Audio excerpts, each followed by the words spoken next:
Hi നമസ്കാരം. നമുക്കിന്ന് എങ്ങനെയാണ് ചക്കപ്പുഴുക്ക് ഉണ്ടാക്കണമെന്ന് നോക്കാം. ഇടിച്ചക്കയും പയറും വെച്ചിട്ട് എങ്ങനെയാണ് പുഴുക്ക് ഉണ്ടാക്കണമെന്ന് നോക്കാം. 1 കപ്പ് മൺപയർ എടുത്തിട്ട് ഒരു അരമണിക്കൂർ കുതിർത്തി വെച്ചു. എന്നിട്ട് അത് കുക്കറിലിട്ടിട്ട് വേവിക്കണം. പിന്നെ നമുക്ക് വേണ്ടത് ഇടിച്ചക്കയാണ്. ഇടിച്ചക്ക എനിക്ക് ഫ്രഷ് ആയിട്ടുള്ള ഇടിച്ചക്ക കിട്ടിയില്ല. അപ്പം ഞാൻ ഒരു ക്യാൻ ഇടിച്ചക്ക എടുത്തിട്ട് ആ കഷ്ണങ്ങൾ തിളച്ച വെള്ളത്തിൽ കുറച്ച് ഉപ്പിട്ടിട്ട് കുതിർത്തി വെച്ചു. അതിന് വല്ല പ്രിസർവേറ്റീവൊക്കെ ഉണ്ടെങ്കിൽ അതിൻ്റെ മണവും പ്രിസർവേറ്റീവിൻ്റെ മണവും രുചിയൊക്കെ പോവാനാണ് അങ്ങനെ ചെയ്തത്. പിന്നെ പയറെടുത്തിട്ട് പ്രഷർ കുക്കറിൽ ഒരു 5-6 വിസിലടിച്ച് അതിനെ വേവിച്ചെടുത്തു. പിന്നെ വേണ്ടത് നമുക്ക് ചക്ക ഒരു ക്യൂബായിട്ട് മുറിച്ചെടുത്തു.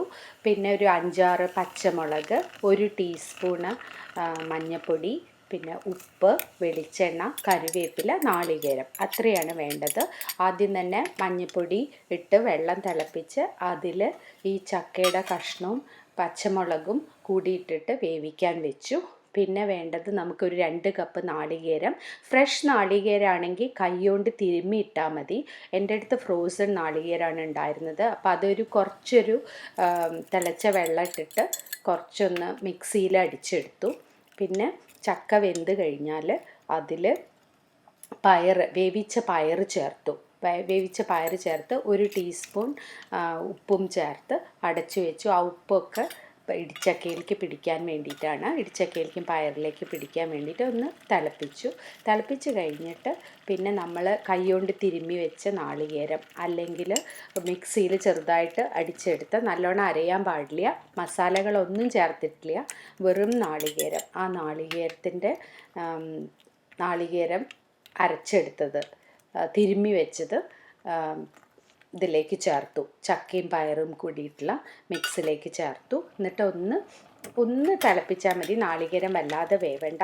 ചെറുതായിട്ടൊന്ന് തിളച്ച് കഴിഞ്ഞാൽ അതിലേക്ക് 1 ടേബിൾ സ്പൂൺ വെളിച്ചെണ്ണയും കുറച്ച് കറിവേപ്പിലയും കൂടി ചേർത്തിട്ട് നന്നായിട്ട് മിക്സ് ചെയ്ത് ഒന്ന് ചെറുതായിട്ട് ചൂടായി കഴിഞ്ഞാൽ ഓഫ് ചെയ്യാം.